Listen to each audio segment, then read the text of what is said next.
Yo, this is P-Town's finest, representing the NEP, D. Stoudemire, and y'all know what we talking about. No one's ready to deal with us. Hi, this is Alfred Camino, and you're listening to the Rip City Report with Joe Freeman and Casey Holdon. Come on, Psycho, let's go off. Yes, y'all. Trailblazers, y'all. Hello, Nuts, boys y'all. and girls, and River State, welcome y'all. to Yo, another stop edition tripping, of the man. Rip City Report. I am Joe Freeman, the Oregonian. He is Casey Holdall of Trailblazers.com. Greetings, Joe. How Hi, you doing? Casey. Hi. How's it going? It's going well. How are you going? I'm fantastic. Super. Yes, it's good to be alive in this fine world of ours. Yeah, no complaints, I suppose. Amid chaos and confusion and Yeah. all kinds of other Uncertainty. words. Uncertainty, indeed.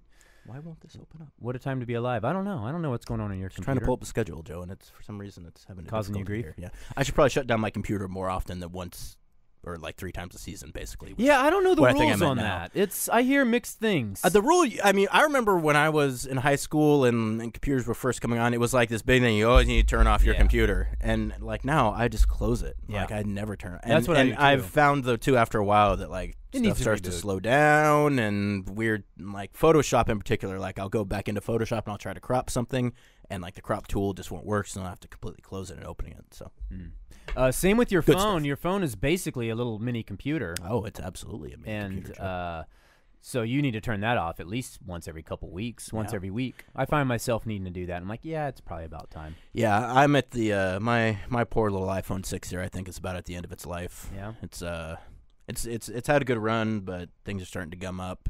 I probably could help it by going through and deleting some photos, but You want at least 3,000 photos on there. yeah, and a lot of them too are they're photos that I send to myself so then I can post on Instagram. So really, I already have them anyways.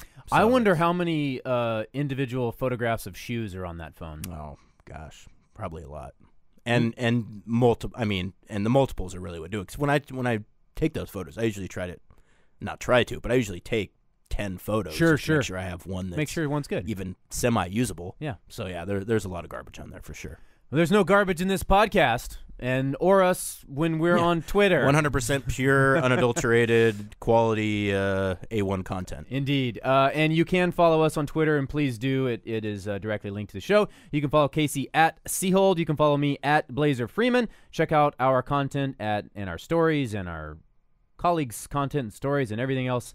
You can follow mine at OregonLive.com/Blazers, Casey's at Blazers.com/forward center, and give us a review on iTunes or wherever else you subscribe to the podcast. We like to know what you think. Yeah, you check please. that out. Should we just get right into news and notes? Yeah, let's go, Joe. We All got right. we got a game tonight, and if you're listening to this on Friday, we had a game yesterday. Actually. And you either won or lost Yeah, which we'll talk about. at some point. Yeah. All right, news and notes. The Blazers saw their 6-game winning streak come to an end on the road this week when they dropped back-to-back games to the Minnesota Timberwolves and Utah Jazz. Even so, thanks to the Denver Nuggets' loss to the Houston Rockets Wednesday night, the Blazers have a 1-game lead over the Nuggets, and their magic number to clinch a playoff berth is 3. So any combination of Nuggets losses and Blazers wins totaling 3 gives the Blazers that playoff berth. The Blazers end the season with 4 home games. That's good news. Starting with a matchup against the Minnesota Timberwolves tonight at 7:30. It's Thursday, by the way. The game is on TNT. The Blazers finished the season after that. Well, actually, no, including that.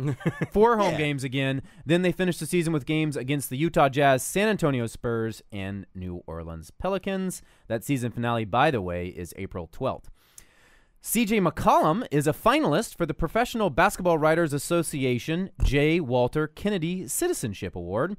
The award's presented since 1974-75 and is given to a player, coach, or athletic trainer who shows outstanding service and dedication to the community. On that note, Damian Lillard is yet again a finalist for the Magic Johnson Award, which recognizes the player who best combines excellence on the court with cooperation with media and the fans. Draft pick update, which I bet you forgot to do before when we were doing our show I can prep. pull it up here real quick, though. As Casey looks this up, we did want to take a quick moment to send our best before we get too deep in the show. we wanted to send our best wishes to DJ OG1, also known as David Jackson in real life. David was diagnosed with stage 3 colon cancer, and as part of a surgery to remove the cancer, he suffered a serious vision impairment. And that certainly is all terrible all around on both those fronts. I don't know David very well, but he is a very nice guy, is intertwined deeply in the Portland community, and he obviously is the in-game and pregame DJ at Blazers games and at many Blazers events also, and I think at many things locally around Portland on weekend nights that I'm too old to attend. But on another note surrounding that, if you know David, if you have any inkling to help him in any way, or you just like to do these kinds of things, there is a GoFundMe page that has been started to help him out. You can visit that at www.gofundme.com/DJOG1. Again, www.gofundme.com/DJOG1. DJOG1. Nice job, Joe. All right. And now draft pick update? Now draft pick update. As of right now, if the draft were held today, though I have to, interesting, there would have to be some kind of tiebreaker because as of right now, this has, there we go. This has 4 teams right now have 38 and 40 records, including the Trailblazers. So there would have to be some, I don't know if they do tiebreaker for non-draft or I think it might just be coin flip. Actually, might be, but how do you have a coin flip with 6 teams, 5 teams? Go figure, exactly. So let's just assuming that the people at ESPN have figured out what the tiebreakers are. I don't think they have, but if we were going by what the standings are across the entire league, the Trailblazers would have the 15th pick right now. They're being their own pick. They would also have the 20th pick being the Memphis Grizzlies pick via the Denver Nuggets, and they would have the 27th pick, which belongs to the Cleveland Cavaliers, who have the 4th best record in the NBA right now. 2 spots worse than last week. It is, yeah. They the Celtics are now below the Cavaliers again, whereas before they were above. And I think also maybe the was there someone else above them? Maybe the Raptors. Yeah, I don't know. Maybe you. Yeah, I don't know. Who pays attention to the Eastern Conference? Yeah, exactly. I mean, really.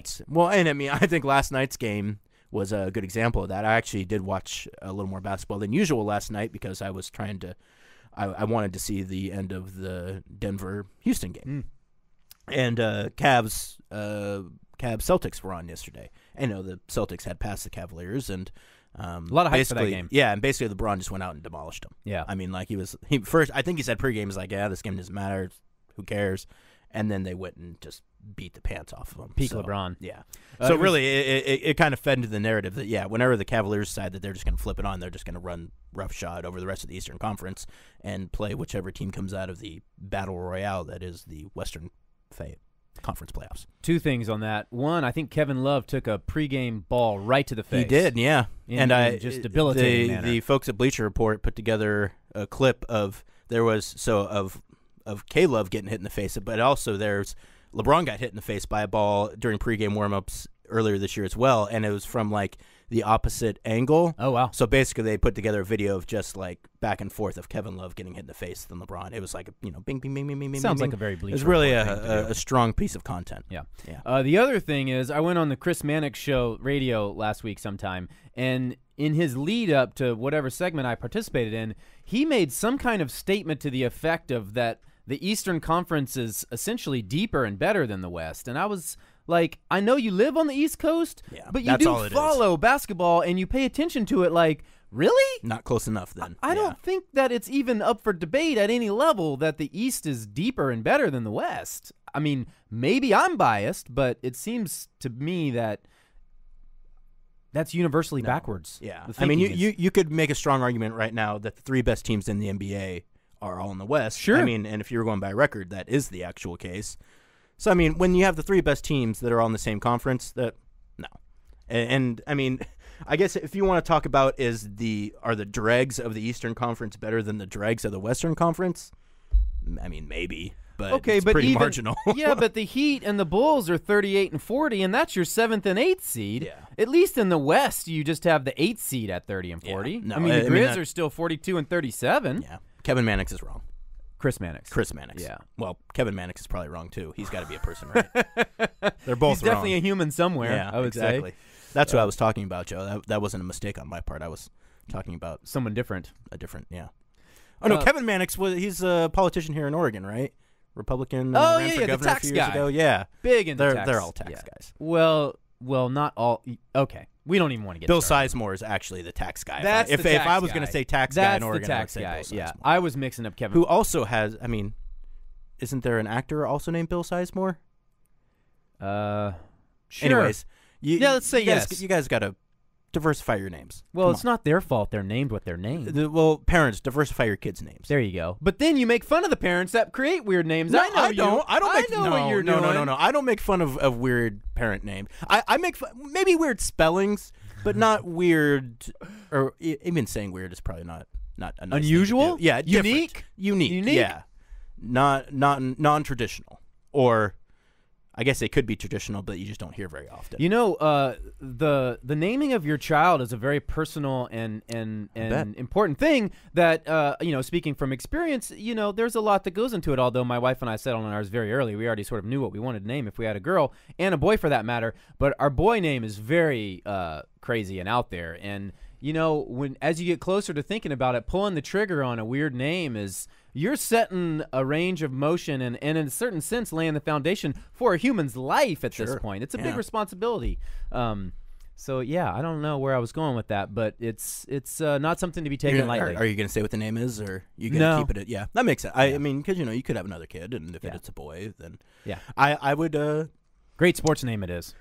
Well, then he better be good at sports then if that ever happens, because if not, and that's my thing too. It's like if you're gonna give your kid a name that's a little bit out there like that works, especially if they end up being good at something. Mm-hmm. But if they're bad at everything, then they just go by their middle name. That's the worst. Yeah, my mom goes by her middle name. Well, and actually that's the thing. Like if you have a unique first name, you should probably bestow the niceness to your child to give them a relatively I don't want to say normal, but a more less unique middle name, so that they have the choice if they choose to when they get older to go that route. Yeah. I don't know how we started talking about this. Bill Sizemore, I blame. Yeah. We did want to talk a little bit about another unique name, Jusuf Nurkic. Obviously, that is sort of the story right now around the Blazers, specifically his injury, its impact on the team. Obviously, it was easy to talk about what an impact he made with this team when they went 13-3 in March and then won 14-17 with him in the lineup. Now it's pretty easy to see the gigantic void that is even bigger than his 7-foot, 280-pound frame. It's clear how badly this team misses him right now. Absolutely, yeah. I mean, and it's it's exacerbated because as I've seen some people point out, but that I've noticed others don't kind of seem to put the two together.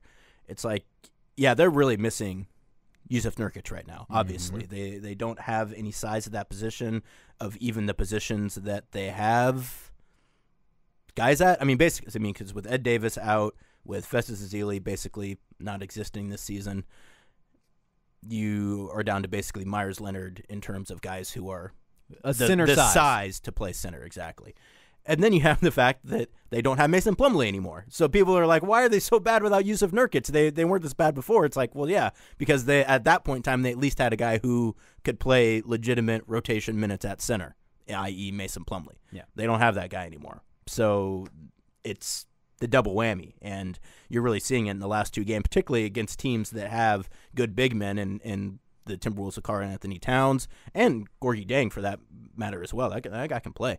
Rudy Gobert is fantastic. And then you got Rudy Gobert with the Utah Jazz going 6-6, scoring I think 20 points on 6 shots. Got to the free throw and all that. And that's what you're seeing as well too. Is it's you can look at the box score and you don't even need to see basically who is playing. If you look at a box score and see a guy has 10 to 15 free throws, at this point, you can almost guarantee that guy is a big and he's playing against the Portland Trail Blazers because he's going to get fouled nonstop because the Blazers don't have that many options right now to slow down guys who can actually operate in the post. Yeah, it's kind of there's two clear paths for Terry Stotts to go. It's start Meyers Leonard alongside Noah Vonleh in the lineup he's been using, or shift Noah Vonleh to center and start Al-Farouq Aminu and kind of have each of those guys guard center at different times. And quite frankly, there's no depth after that. No. So whichever route you go, then you're leaning on the other route as a backup, and it's really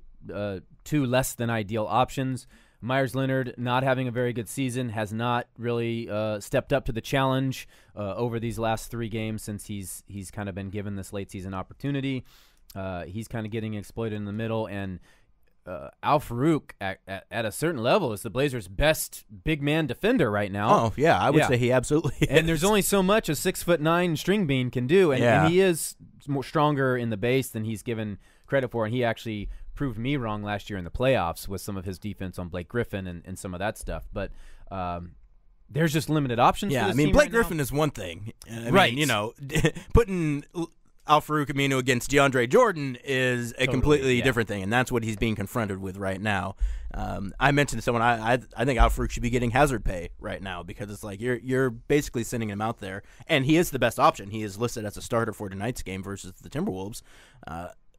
I mean, he's your best option right now, and that's saying it said something about Al-Farouq, which is that he is a good defender in general, and it says the other thing about the team in general, which is that they don't have the guys right now. Yeah, the only good news to all this is we're living in an NBA world that has been trending more towards small ball and towards smaller lineups and less focused on the center in general. So I guess from that standpoint it helps. But the bad news is these teams the Blazers are playing are, as you mentioned, we've got some talented bigs. Who knows if the Spurs play their guys, but obviously they're another team with bigs. And then then you end the season with the Pelicans, who have arguably the 2 best big men in the NBA on their one team. So that's going to be an interesting season to watch. A team that just put a beating on the Trailblazers when they had Jusuf Nurkic. True. So, yeah, it's not ideal. It's tough sledding right now for the Portland Trailblazers. Yeah. In a season that has not exactly been smooth sailing. And I think metaphors. Right.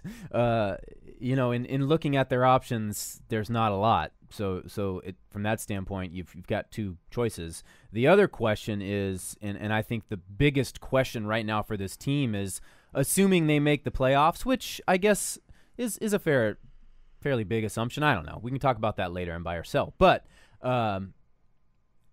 if the Blazers make the playoffs and Jusuf Nurkic is reevaluated, at that point after the regular season, should he even return for the playoffs? Is it right for his health? Is it right for his long-term health? Is it right for the long-term health of the franchise? I mean, there's a lot of questions that go into that. On the one hand, I'm not a doctor. You're not a doctor. Well, I guess some fans are doctors. The majority of fans are not doctors. And none of them have seen any of the information. That's right. That's the other part. So that's all a fair, when you're debating this, a fair part of that is the Blazers and Jusuf and the doctors will make the best decision they think is right for whatever the tests reveal and all that stuff. And Nurkic's situation shows. But there's also the thing is that, as we all know, basketball is a very physical sport. It's a very fluky sport. You have a lot of gigantic gentlemen who are doing crazy things on a hardwood surface, and just a wrong step or a wrong collision or a weird fluke thing, and maybe a small injury becomes something bigger. And again, I don't know. I'm not a doctor, but I feel like these are the types of things that should go into the decision-making process. You have found a guy who I think quickly, even though it's been 20 games, has established himself as an important cornerstone of this franchise, a formulation of now a key 3-player, main 3, a big 3, whatever you want to call him on this team. And that is huge for next year and beyond. And you're staring at a team that is facing a very daunting first-round matchup against the Warriors, a team that's already won 65 games. 3rd straight year they've done that. Obviously a favorite to win it all. It's not going to be an easy first-round series. Do you really jeopardize all that future stuff for the here and now? Absolutely not.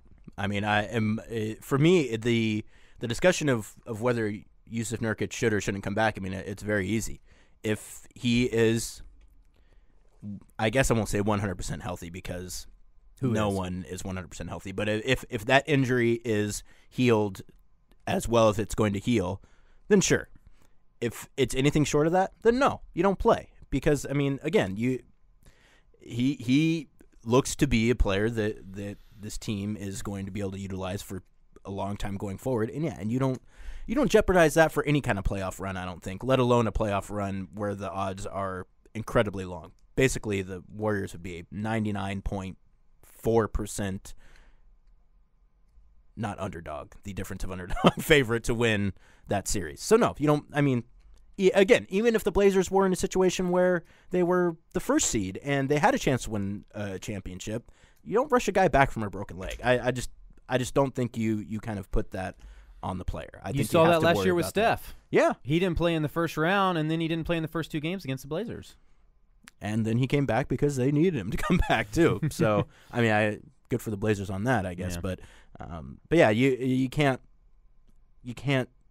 risk a player's health for anything really, let alone playoffs. And I think I agree with you 100%. Also, I think you've already, I don't want to say won because the season's been a disappointment based upon your preseason expectations, but you just fleeced the Nuggets in a trade and got a guy who is an important long-term piece of this franchise. You already won because now going into next year, you know that you have your 3 main pieces, and you have guys around them that can be what they need to be to help this team win. I don't think they're going to go 13-3 every 16 or 14-3 every 17 game stretch, but they're much better now than they were. I mean, imagine if they had Jusuf Nurkic all season with what he's been able to do. We'd be talking about a top 3 seed or a top 4 seed in the West. So you already know what you have with him in the lineup, and you know moving on next season what you have and what you need to do around him from a front office standpoint to take the team to that next level. So, again, I feel like you haven't won on the season, but you've won in a sense that you solved a big question and plugged a big piece to the puzzle with his addition. And you're not going to win a championship this year. No.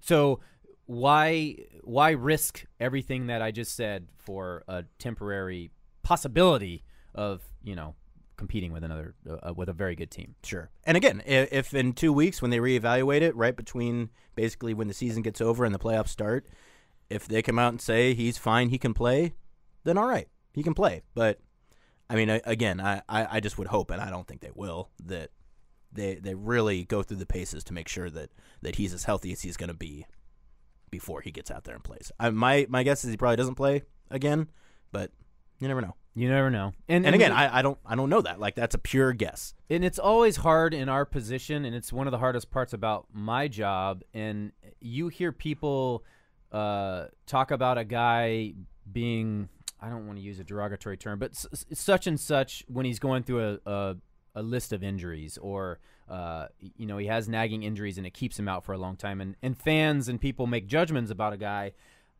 I'm not in that guy's body. Yeah. I don't know what hurts, what doesn't hurt, what you can tolerate and can't tolerate, and what is right for the future of his life. And so I have a hard time passing judgments on a guy playing or not playing based on injury. So it's hard for me to make a judgment one way or the other on this, but I just always think that you err on caution with this side of it. Absolutely. And it's a no-brainer. And as we got a question about the timeline and if it made any sense, and the guy who responded was like, this is usually a 4 to 6 week injury. And my response to that is that, I mean, those are just kind of general guidelines. To your point, you can't take into account how fast a guy heals or doesn't heal. If you were sick at work and you went home, you're like, my stomach hurts, I'm sick. And then your boss calls you 2 days later and is like, well, according to the Journal of American Medicine, it takes 2 days to get over a cold, so come to work. And you're like, no, I still feel awful. It's like, no, just because someone says this is generally how long this takes to come back from doesn't mean that that's what it is. Guys take longer all the time, and from time to time, guys even come back in a shorter amount of time. So, again, it's just those are our general guidelines and assumptions. They are not hard and fast rules because everyone heals differently. And everyone is treated differently. And do we even need to throw in and Terry Stotts would be pissed that I'm even bringing this up, but do we even need to throw in the jinx factor and the history of this franchises with sinners? Do we need to even I think it's fair. Yeah. I mean, it's at least worth noting, and especially, too, since a lot of people had noted they mentioned it on the TNT broadcast in the game versus was it the Rockets game or it was a Houston game? Yeah, and then after that game is where it came out that he was playing on a broken leg, and I don't know if that makes a difference either. Like I don't think you can necessarily read into the severity of the injury because he was playing. I mean, I think that's just kind of the nature of that injury. Maybe that a non-displaced fracture. I think if you were even a regular person, you might not even.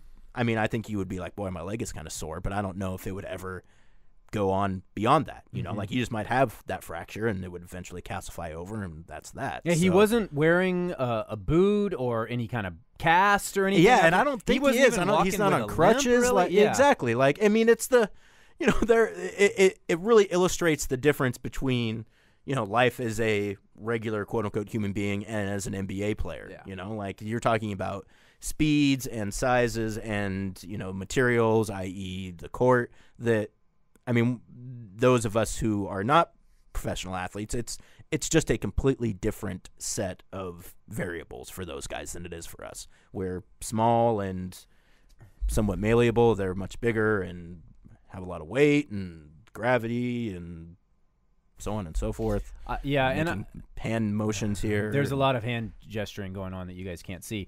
The next kind of level of this, too, is that the Blazers are not very good without him because it's not just without him, as you mentioned, without Mason Plumlee, who was their previous center, without Ed Davis, who's their backup center, without Festus Ezeli, who was supposed to be a key player for this team. So they're limited in what they can do, as we mentioned, and without him, they stand zero chance. That 99 point whatever against the Warriors might as well go to zero because they're not going to beat that team without such a key player and with limited depth.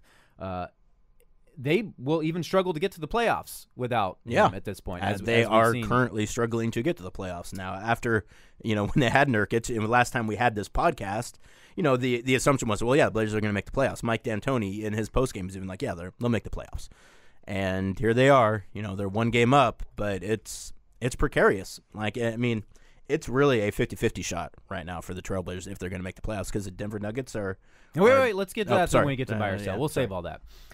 Two other things we did want to talk about really quickly before we get into buy or sell is sort of I mentioned in news and notes, CJ being a finalist for the Walter Kennedy Citizenship Award and Damian Lillard for the Magic Johnson Award. Quickly on those are awards nominated and then voted on by the Professional Basketball Writers Association. Shady organization. Casey's not a fan. So what that means is every year the PBWA nominates guys for this, and I think a coach, who exemplarize cooperation with the media, and a PR staff as well, who goes above and beyond the call of duty to help journalists do their job. And Damian Lillard, a very, very legitimate candidate for this. I have personally nominated him twice in the past. I think this is his third finalist or chance at a finalist for this award. Since day one, and it has not changed over the years, he has been incredibly gracious with his time to us, incredibly cooperative with the media, legitimately listens to our questions and answers them, is very patient with, dealing with all kinds of media that he encounters across the U.S. as we bounce around in this shady business that we do.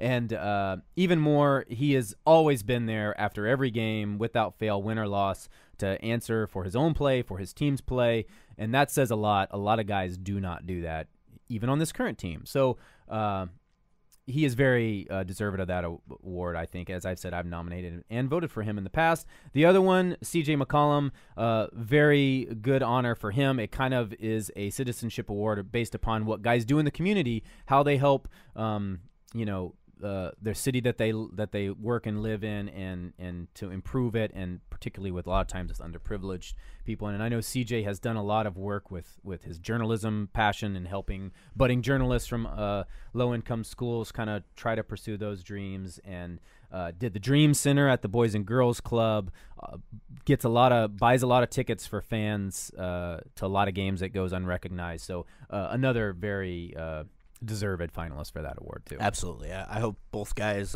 get the honors because I believe they both deserve it, even though I think the PBWA is Bush League because they won't let me in.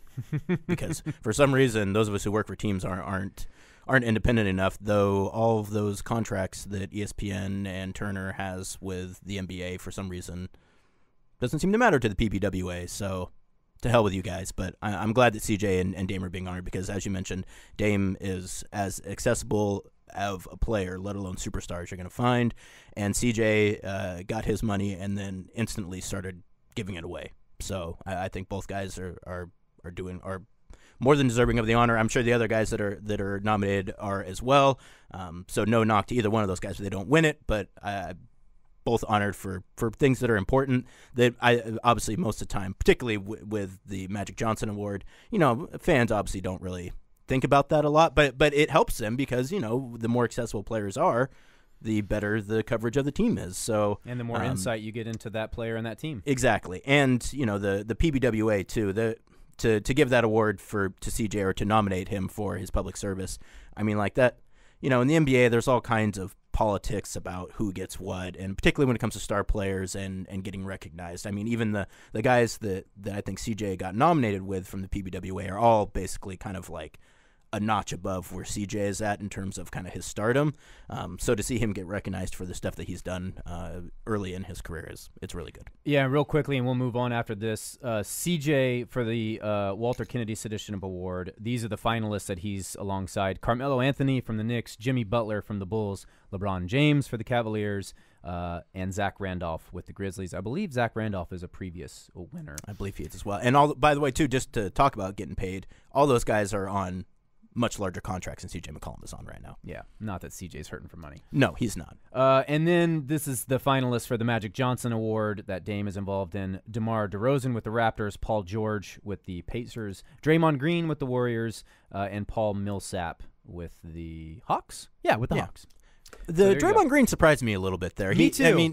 I guess my understanding of Draymond Green is that he is not particularly easy to work with, but perhaps he at least speaks his mind, I guess. So in that regard, it's my understanding is he actually is always available, and obviously he's a lightning rod to say whatever's on his mind. Yeah, exactly. So I think he is fairly generous with his time, is my understanding. Okay, good. And I think Steph Curry won the award last year. I'm almost positive. Okay. But yeah, I know that Dame this is at least his second, if not his third chance at winning it. As I said, I've nominated him at least twice in the past. And just for what it's worth, the Rudy Tomjanovich Award for the coach who combines excellence in the craft and cooperation with the media and fans: Steve Clifford, Mike D'Antoni, Dave Fizdale, Brad Stevens, and Stan Van Gundy. And now, on to buy or sell. Casey, yeah, buy or sell. The Blazers will make the playoffs. Oh, boy. Again, 6 days ago you asked me this. I'm like, yeah, no problem. Now, I'm not so sure. Do you want to... Magic number again, 3. Is 3. With 4 left. 3 with 4 left. Okay, so let's count them down here. So Thursday, April 6th versus the Timberwolves here at the Moda Center, 7:30 start time. The new biggest game of the season. I'm going to say the Blazers win that one, losing by a point to Minnesota in Minnesota. Leads me to believe that while, again, Karl Anthony Towns might score 40, I think the Blazers can still get that one. So I give that one to Portland. They'll lose to the Utah Jazz on Saturday here at the Moda Center. These are all at the Moda Center. I don't know why I keep saying that. San Antonio, I'm guessing by this point they are already locked in to number 2. I think they already have been. I think that they're starting to rest guys. Did they lose to the Lakers? They did last night. Yeah, so I'm giving that one to Portland, and the fact that the Blazers beat them in San Antonio again with Jusuf Nurkic. So I don't know if there's really a whole lot that you can apply from that game to this upcoming game, but still, I think San Antonio not giving a rip whether or not they win or lose that game to a Blazers team that absolutely needs to get it. I'm going to give that one to Portland. Boy, that last game of the year. I mean, if Anthony Davis and DeMarcus Cousins play in the final game of the year versus the Pelicans on the 12th, I mean, I can't pick Portland in that game. So and then on the flip side, with 2 wins. So let's go to the other side. We'll go to Denver. They play. Well, they have 2 home games, 2 road games. Their next 2 games are at home against the Pelicans on Friday, then against Oklahoma City on Sunday. Then they end the season with a back-to-back, which is insane, At Dallas on Tuesday, April 11th, and then in the season at Oklahoma City on April 12th. Obviously, a much harder schedule than the Blazers have. Although with the Blazers and their previously stated limitations at center, all those games are difficult. I will go ahead and weigh in before you while you ponder and say that I believe the Blazers will make the playoffs. I think, first of all, the Nuggets aren't exactly killing it right now. No. If they were, they would be in the driver's seat here. They are 2-4 in their last 6 games, including that loss against the Blazers at home. So, I don't see a lot from them. They're banged up as well. I know they've been missing multiple guys for depends on the game, random guys, random games. So I think the Blazers remain in the driver's seat, particularly because they have that tiebreaker, and that tiebreaker is immensely important right now. So I'm going to say Blazers make the playoffs. Yeah, and I'm also gonna have the Nuggets finishing their season by going 2-2. If the Pelicans play if Cousins and Anthony Davis play on April 7th at Houston or at Denver, I'm going to give that to New Orleans because they won the previous game. But both teams have won the games that have been on the other home floor, and that's the first of a back-to-back. So if they're going to rest guys, I'm guessing they play them against Denver and then rest them the next night against the Golden State Warriors, where they're going to get pounded irregardless. I did that Irregardlessly. I did that on purpose. And then I'm going to have them losing to one of the Oklahoma City games. They'll beat Dallas. So I have them finishing 2-2, which would get the Trailblazers into the playoffs. So, yes, I will say they will get into the playoffs, but it will go down to the last day. All right. Buy or sell, the Spurs will rest their main players, or many of their main players, against the Blazers Monday night at the Moda Center. I'm going to buy that one. I think that they will. I think I looked this up the other day to see what they were doing before that game. Obviously, losing to the Lakers is pretty much indicates that they're already kind of tinkering with lineups. Let's see who played in that game, just out of curiosity. They've basically already sewed up the second seed. Yeah, no, they're in the second seed. That's I think 1, 2, 3 at this point in the West are all locked in. Yeah. So LaMarcus Aldridge played 16 minutes. Kawhi Leonard played 14 minutes. Tony Parker played 16 minutes. Forms of rest. Gasol played 18 minutes. Yeah. Patty played 18 minutes. Everyone else played at least 23. But yeah, and Ginobili didn't play at all. So, I'm going to say that the San Antonio Spurs will come out and they'll play for a half or a quarter, and that'll be it. And that might be enough to beat the Trailblazers, but I think they will rest guys, so I will buy that, Joe. I buy it as well. Final buy or sell, Monty Williams, former Blazers assistant coach, former New Orleans head coach, now with the San Antonio Spurs front office or organization. Monty Williams will coach again in the NBA. The reason I ask this, head coach, we ask this, head coaching, or head coach. Head sorry, coach, okay. The reason we bring this up is there was a very, very good story on Monty Williams and his perseverance through the very sad and unexpected death of his wife through a car accident last year. I think we're coming up on the year anniversary of that. There was a very good story by Chris Ballard of SportsIllustrated.com or Sports Illustrated that I highly recommend you check out. I retweeted in my Twitter feed. You can go there, or you can probably just Google Monty Williams Sports Illustrated, and you'll be able to find it. It's well worth however long it takes to read it. It's a very good story. Buy or sell, Monty Williams will coach in the NBA again. I will say I will buy that. I will say he will coach in the NBA again. I think it'll still be a little bit, but I think that Monty is the kind of coach that the teams like to hire. Could probably stand to update his offensive repertoire a little bit. Philosophy? Yeah, exactly. But I mean, I think Monty's a great guy. He's beloved around the league, particularly among players. Players love Monty. When we saw him in San Antonio, I mean, actually that would be one thing that would I think hold Monty back is that he's not enough of a jerk. Like, I mean, he came over and talked to us for about 10 minutes. Like he was asking if we wanted us to go get him, if he could he go get us like something to drink or something. Like, I mean, and this is, these are guys that he worked with years and years ago here in Portland, and who are, we're writers. No one cares about us. Yeah, so. most of those coaches just look down on us. Exactly. So I mean, I don't know if Monty is enough of a jerk to make it in this league. But I would imagine he'll get another shot, and hopefully he will. I'm going to buy it. I think he will coach again, and I think sooner than any of us expect. I think Monty would be a fantastic college coach, but I don't think that he has the personality to get Cater into the dirt to recruit. And that I was thinking about. I mean, it's somewhat obvious, but I was just thinking about the other night that it's like coaching is such a small part of having success in college basketball, at least in the NBA. I mean, obviously someone is making the decisions for the most part in terms of personnel, but at least you know they're going to go and get you players, and you deal with them when they're there. In college, I mean, like if you can't get players, it doesn't matter how good of a coach you are, and like that's and the fraud crazy. the fraud that it is. Well, and and if you're not, yeah, and I mean, remove the whole part of these kids not getting paid, which they absolutely should. It's not a real good indicator of. I mean, obviously you have to be able to coach in college, but if you're a good recruiter, I mean, that's like half the job. Okay, let's get on to questions. We asked our questions. You guys submitted a lot of them. We appreciate it. Again, we do that on Twitter at Seahold and at Blazer Freeman if you want to have the chance to ask questions to the show. You can also send us emails, which would be fine. Sometimes they get overlooked because they get lost in the email shuffle, but I've been trying to every now and then when I do get one to integrate that into the show as well. So we have a bunch of Nurkic questions, so I don't know if I should recognize them all or we talked about a lot of them all. Let's see if we've missed it. Yeah, and at least say their names, Joe. Yes. I know people like to hear their names. First up from Neighbor Dam, was Nurkic's leg injury too much Okay, let me try this again. It's the Nurkic's was his leg injury from too much weight being placed on his back from all the people jumping on the bandwagon? Probably.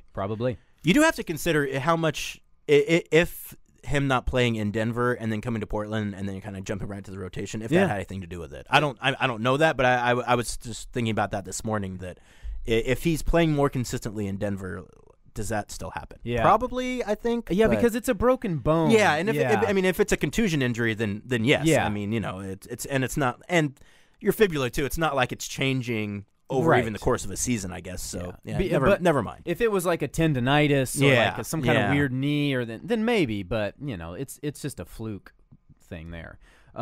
We have a couple people wanting updates on Nurk, Kim Thrasher, Rands, Alex, that type of thing. We don't have any update. It's still what it is. He'll be reevaluated after the regular season to determine his availability for the playoffs.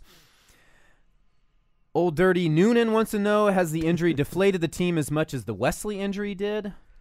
Two different teams at two vastly different trajectories. I would say no. I agree. Yeah, no, if for no other reason than that team conceivably could have been in the hunt to at least win the Western Conference Championship. That team thought it was competing for a championship. Exactly. This team, they know they're not. Yeah. Let's see. A couple questions about his ability. Justin, would you say the Nurk is a Walton or Sabonis, as in style of play? And let's see, there was another one. Mitchell Duncombe wants to know if Nurk is more Shaq or Mark Gasol, if we had to choose between the two. Well, he's more Sabonis than Walton. Agreed. And I would go Gasol over Shaq because there is no other Shaq. Shaq was a beast in a man-child beast in a man's. I don't even know what I'm saying. In a child's game. I don't know. I mean, obviously he's not Shaq. He's a way better passer. Shaq, one of the too. more dominant players in at least at the center position. But I think that Nurkic might have more in common with Shaq than he does with Gasol. I mean, because Gasol is more of a.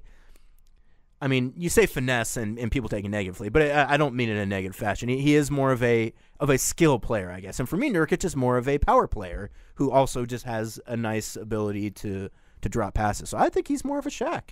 See, I think he's 22 years old, first of all, so we're seeing a glimpse of what he's going to be. I think eventually he'll be as good a shooter as Marc Gasol, or certainly has the potential to be, which is way better than Shaq. Shaq couldn't obviously shoot at all. And I don't know that he will ever have the down-low dominance that Shaq had, and few can say they did. But if I have to choose between these two, his combination of inside-outside game along with his passing more closely resembles Marc Gasol. So that's why I would go with that.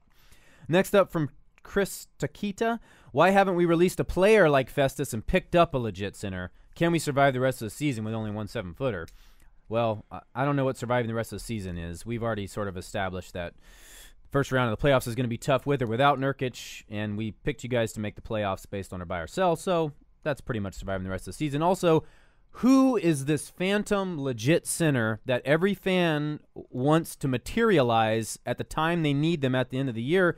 There are no legit centers just chilling at the YMCA waiting to be picked up by the NBA. If there were a legit center out there, he would be on a roster right now. Yeah, So, yeah. I mean, we have a lot of questions about Meyers and how bad he's been, and and that's fine. We'll answer them. But it's like, if you think Meyers is bad, you pull a guy who'd be available right now who could defend 7-footers. That guy is not an NBA basketball player. And the other part of that, too, is that you have to sign that player, which would very likely put the Trailblazers into the luxury tax. That's a good point. Which, in and of itself, is not that big of a deal for 1 year, but they're definitely going to be into luxury tax next year, which means you start the repeater tax. So if you, by adding a guy who is not going to play for you, i.e. a center, for the last 20 games of the season, even if you had done it earlier after Ed's injury, you basically make it so your tax bill in 2 years is going to be even literally double what it would be this year if you didn't sign that guy who's not going to play or make a difference anyways. Not to mention, Nurkic's impact on the Blazers as a late-season addition has been a revelation that is unusual. Take DeMarcus Cousins, for example. He's arguably the best center in the NBA. He went to a team that made them worse, if not just as good as before he arrived. So the idea that you're going to add a guy and he's going to suddenly catapult you to the degree that Nurkic did is crazy to imagine. I understand the frustration of losing a guy and wanting to replace him, but there's nobody out there you can replace him with. And Casey made a great point about the ramifications on the luxury tax. Plus, there's some stuff with Festus's contract. I'm guessing you can't release him until after the season when you decide not to pick up his second-year option, and then you owe him $1 million. Well, I guess you. I mean, I think you could. I mean, because you can drop a guy from the roster at any time. You still got to pay him, and so on and so forth. But I mean, again, like, why? And at least now they keep Festus. I think they can use him in trades to other teams, and then they can drop him and get that savings for their cap. Right. I guess would be the idea. Couple more. Timmy also asked about Nurkic's recovery. How's it coming along? I think we answered that. And then Levi Lais, L-A-I-S? How would you pronounce that, Casey? L-E-I-S? L-A-I-S. L-A-I-S? I'd say Lays. Levi Lays wants to know, how is it even possible for one player to have such an impact on a team? The hole he left is shockingly huge. I think we kind of answered that today and in the previous couple of podcasts. Combination of him being good and not having Mason Plumlee on the roster anymore is why. Yeah. And, okay, let's press along. We got multiple questions about who the Blazers should draft. Should they move up to draft a certain player, and who should that be? Should they use all their draft picks? Should they use someone overseas guys? Who should they target in free agent? What is the biggest offseason need? We're going to go ahead, and we've said this in previous podcasts, we'd like to save that for the offseason if you guys don't mind, because we'd like to be able to give you offseason podcasts. First of all, I know you guys would like that. And furthermore, let's just kind of focus on the here and now right at this moment, and we will get into that stuff when the season ends and we start, getting in that frame of mind when it's more timely. Yeah, and if you want Rip City reports during the offseason, which we're going to do at least a couple, we got to have stuff to talk about. Corbin Smith wants to know, what's the best way to sneak into the Rose Garden? I'm not looking to pay for Radiohead tickets over here. It's also, by the way, the Moda Center, I will point out first and foremost. Secondly, I don't know how you sneak into that building. You got me. You don't. There you go. I would like to see you try, Corbin. though. Yeah, don't be a cheapskate. If you want to watch a show, you gotta ante up. My neighbor's huge Radiohead fans, and I don't think they like going to big venues for shows. They ponied up. They're going. Yeah. Gotta do what you gotta do. I can probably get you tickets, Corbin, but I won't. So. Ooh, that just rubs salt in the wound there. Yeah, well, it is what it is. What it is, exactly. Next up from Jenna, what do you think Evan Turner's key role is going to be within the team in the next 3 years? Now, bear in mind, I think Jenna is a big Evan Turner fan. She is, actually. Yeah, she's got I know who you're nice, talking about. She's photo with Evan Turner as her very cute Twitter Avi picture, and I believe there's also an Evan Turner picture on her background of her. No, she's about that Evan Turner. So life she's for real. legit. So let's take care when we answer this question. It's a very hard question to answer because we don't know what the roster is going to be over the next 3 years. I don't see Evan Turner's role differing much from what we've seen this year. He's a guy who's going to be a ball handler off the bench, I think. I don't see him as a starter moving forward. I think based upon the lineup that the Blazers have, I think he's going to be a strong role player, kind of like a sixth man who tries in what has not been a great pairing alongside C.J. McCollum to iron that out as he moves forward. He is a very versatile and pretty solid defender, though, and I think that will earn him playing time, particularly because he can guard point guards too, which has been huge. But I need to fully answer your question, Jen. I need to know a little bit more, moving into next year, what the roster is like. Yeah, before I can I think that's a real good point. But I think best case, it's Turner right before the injury with Jusuf Nurkic in that starting lineup, having another ball handler playing alongside Noah Vonleh and Jusuf Nurkic along with Damian and CJ as a guy who gets those two guys off the ball. I think that's probably what it is, but yeah, it's really going to depend what the roster is like. There are moves coming for this team, and how they go about tracking those moves will kind of determine what his role is going into next season. Sorry to punt on that, Jenna, but it's just hard to project moving forward. Yeah. I mean, they signed him to a big contract because presumably they believe in him, so he will have some type of fairly significant role. Gotta hit that corner three, man. Yeah, it's real. It's just tough in that offense to have guys who aren't knockdown shooters. Next up from Ronnie, do you guys think Mark Mason and Brian Wheeler, when they retire, will get banners like Bill Schonely? Also, Casey, is it fun to watch Wheels work? Yes, it is fun to watch Wheels work. It's really fun to call games with Wheels. He does a fantastic job, but no banners for either one of those guys. No. I think the organization has already bestowed too many retired numbers and jerseys as is.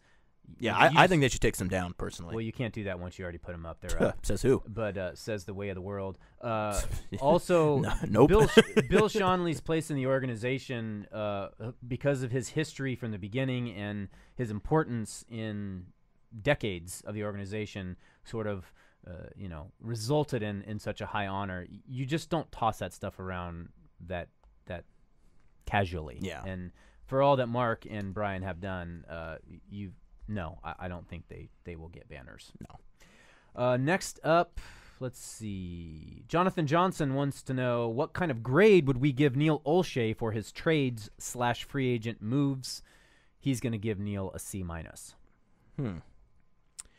Well, trades, I would give him an A. I think Neil's trades over his tenure in Portland have been stellar. This actually is a good question. I'm sorry to interrupt you, Casey. No. Do you think that Jonathan means this season alone and last offseason alone, or do you think he means over the entirety of Neil's tenure in Portland? I'm guessing it's probably more now. Yeah, but even then, I mean, in terms of trades, I would give Neil an A. Yep. I think he is a very savvy and is adept at finding talent and getting it for a very good price. As far as free agency goes, again, I don't know you saddled Neil Olshey with this because it's Portland. I would say, I think C, B- seems pretty fair. Yeah, he gets an A just for the Nurkic trade alone. He added a cornerstone, just kind of fell into his lap. Good for him. Also, he got a first-round draft pick out of it all. It's insane. So that is, no matter if he made 3 other trades that failed this year, that alone would make him an A. Free agent moves didn't work out as well. I guess he signed Evan Turner, Festus Ezeli. Those are the only 2 free agents, right? Yeah, and Festus, obviously, that didn't work. That didn't work at all. Evan's been very hit and miss, and a lot of miss so far. So I'd probably give him on that front, I'd give him a C, I guess. So all told, A and C, I guess he gets a B. And you didn't ask about the off-season signings because, signing CJ and that sort of stuff is, I guess he didn't ask about that, so we can't factor that in. Next up from Andrew Hartman, he would like to hear more about our travels. What is our must-haves on the plane, top 3 pet peeves or issues about flying? I don't get to have these kind of complaints because I travel with the team and our flights are very luxurious is not the word, but they're very easy. Comfortable? Yeah, exactly. I don't have any cause to complain about my travel.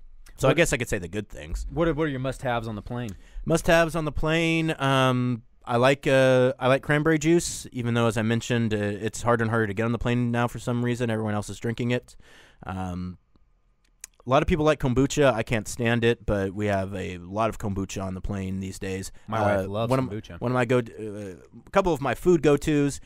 If there's ever beef jerky packets, which there typically are, I always try to grab those, particularly at the beginning of road trips, because then I can use them as, I guess technically not meal replacement because it's awful for you, but at least if I need to eat something and don't have a chance, get into the old jerky stores and go nuts. So jerky, fruit Mentos, which they have, are always good. I like nuts. A lot of times they have. The problem with the nuts on the plane, too, is that they buy them in such large quantities that I can't bring myself to take a gigantic thing of macadamia nuts off the plane. It's like they might be sitting there, and they're probably just going to go in the garbage if I don't take it. But it's like I'm not going to eat this over the next 2 days in my hotel, so I just feel weird taking it. So I don't, for the most part. But if there's smaller bags of nuts, I typically go that direction. Again, more of a kind of meal snack replacement kind of thing. I guess that's about it. Must-haves for me, I need my headphones so I can put them on and not hear the people around me, or at least get into my own world so I can be in my own world. It kind of helps me sleep, too. I can turn that on and pull my hat down and do my thing. I like to listen to podcasts on the plane. Helps go by faster, so I have those queued up.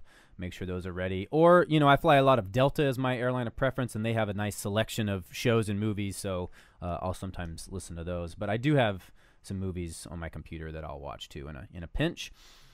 Pet peeves, man. Well, from a food must-have, I'm like Casey, too. I need a Kind bar or some kind of trail mix that I'll buy, or something like that just to have in case. My favorite is rolling through Salt Lake City because they have a Jamba Juice near the concourse, and I can grab myself a Jamba Juice. Delicious Jamba. Shout out to Jamba. Nice. Have you ever tried to use your coupons there? I haven't. You should try it just once. To see what happens? Yeah. I'm sure they'll probably say no, but, it's worth a shot. Yeah. So those are a couple off the top of my head. Pet peeves, man, I could do an hour-long podcast on pet peeves of traveling, but I'll try not to be that guy and just keep it succinct. And this is all good advice for you travelers who maybe you don't even know about this, because I fly 800 times a year. Sure. I see stuff.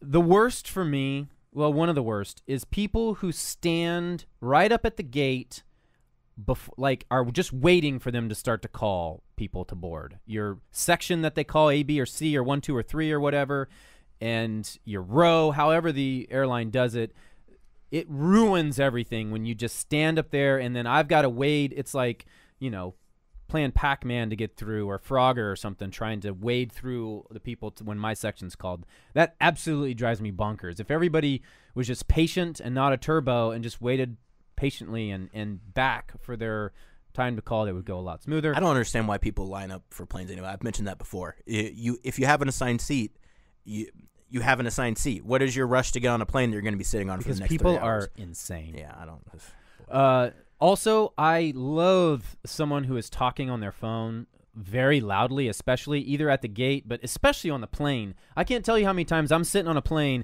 and there's a guy behind me just shouting into his phone, one call after the next after the next. It's like, what are you doing? And dear God, help me if airlines legalize people talking on their phones on the plane. I will die inside. And then another thing, when you're boarding a plane and you've got a bag to put up or you're getting situated, like, try to do it fast. Like, put your bag up, step into the aisle, put it up, step into the aisle to get ready, because the longer you stand in the aisle, that long line behind you grows longer and slows down, and it slows down the boarding process, which slows down our taking off. So those are a couple of pet peeves off the top of my head. What's your opinion on reclining on flights? You should not recline on a plane. That's my only one. I don't fly commercial enough to complain about anything, but people who recline are those are people that don't travel very often. Unless you're in first class and there's plenty of room. Your guys' flights. I recline all I want because But if you're flying coach or economy plus or whatever, don't recline your seat. What are you really getting out of that extra inch? Nothing. First of all, besides destroying the person behind you, potentially like me, who is writing a story on a plane, and then it crunches your laptop. That's actually another one. It's interesting that you mentioned that. Yeah, no, don't recline your seat. I could go on and on about this, but I'll stop. Next up from Justin, can we get Blazer Wheels as a guest on the Rip City Report? Probably could. I suppose we could. Yeah, we're not We haven't done guests a lot. We don't do guests a whole lot just because it's hard enough to coordinate a time where Joe and I can get together, let alone throwing in a third individual into that. So for the most part, we just keep it a dyad, I guess. But yeah, we've had a couple guests. We've had guests from time to time. Stephen Reed wants to know the history of the pod. I say we save that for next week when it's our 100th podcast. Yeah, Joe had to actually remind me what the history of the podcast was, so he will be your source for that. But yeah, we'll maybe go more retrospective with our 100th episode. Sergio wants to know, hey guys, hey Sergio, how do post-game locker room interviews work? Can you, the media, interview any player? Yeah, for the most part. I mean, basically the way it works is Stotts goes first. He answers questions in the media room. Then they open the locker room. Players sit at their lockers, ice, sit around shooting the bull, and then shower. And some guys take questions before they shower. Some guys after they shower. And basically, I mean, if you catch a guy and he wants to talk, then yeah, you can talk to him. I mean, every now and then a guy will say he doesn't want to talk, but for the most part, I mean, yeah, if you can catch a guy before he leaves the locker room, you can talk to him. Next up for me, I don't have anything to add to that. That was pretty clear. Ian Charles Rose wants to know, when are we seeing the new logo? I thought we were supposed to find out this spring. I actually do have some information on this. A lot of it I can't be specific about because it was told to me in confidence. But I can tell you that the new logo, assuming the Blazers make the playoffs, you can look out for that. I don't know if I can. I guess I can say a month. Should I say the month? Look out for that this summer, early summer. Yeah. If they don't make the playoffs, it'll be sooner than that. Yeah. And then there's another question from Blazer Believer. Since we failed to say if we saw the New Jersey design or not last podcast, when will they be made public? Do you know that? I do know that. Again, it's not something that I can necessarily release. I can tell you that it will be released in stages. The standard uniforms will be released, and then there's the NBA. You have alternates, and you have like your Rip City specials. So I think those will be staggered out in times, but they will be coming. I believe this summer sometime, if I'm not wrong. So well, yeah, they're going to be released before next season. So yeah.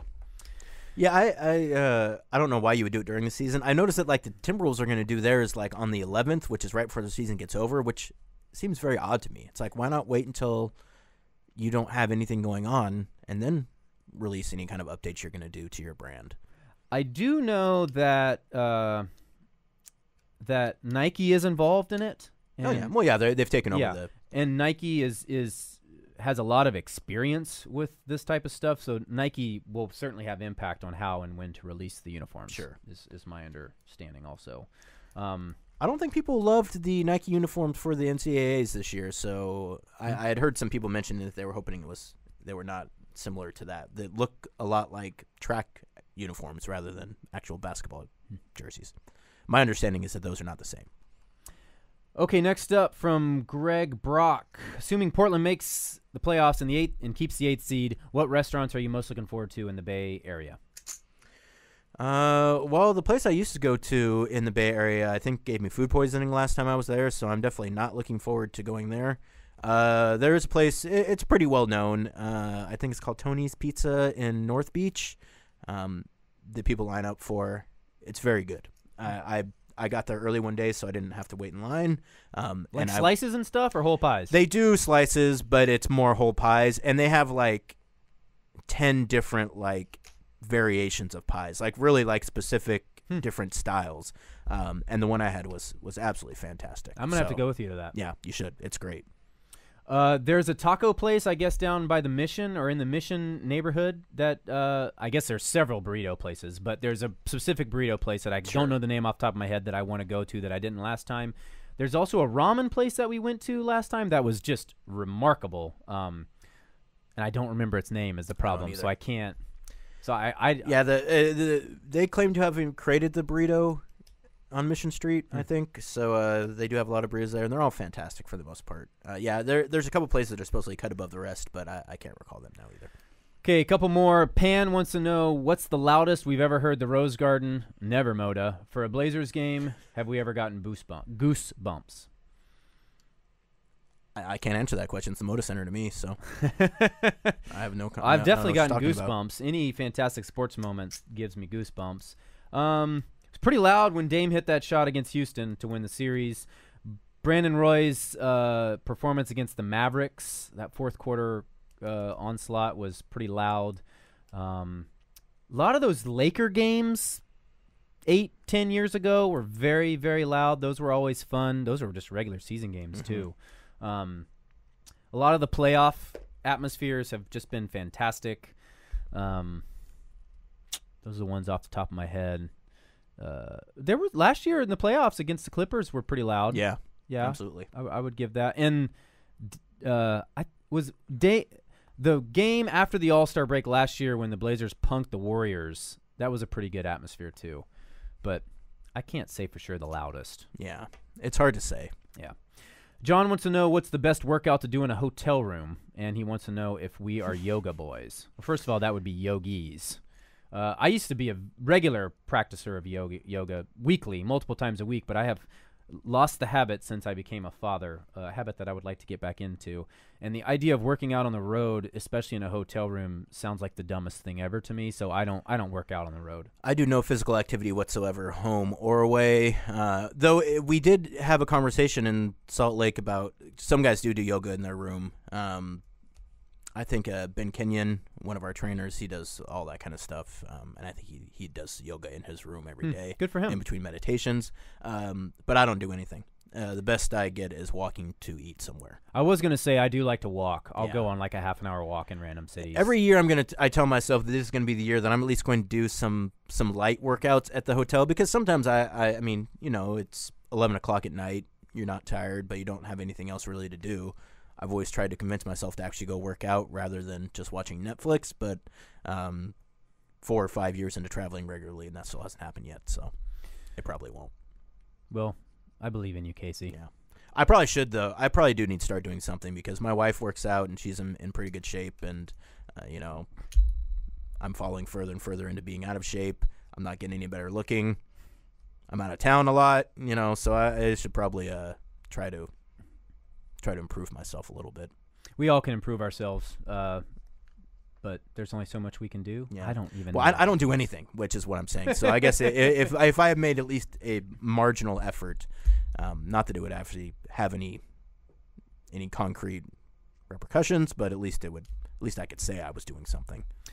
All right, that'll do it. Thank you guys for listening, as always. Shout out to Don Rickles, my dog.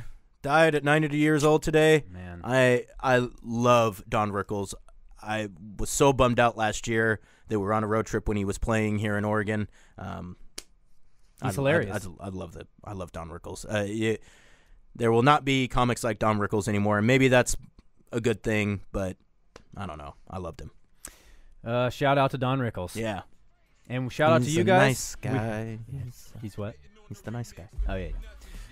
And a shout out to you guys, as always, for listening. We do appreciate it. We'll be back with another podcast, I guess, after the regular season. Should we wait till after? I think we should probably time it out to where, it'll either be playoff preview or off-season preview. So, all right. So until then, enjoy these last 4 home games. Talk to you later.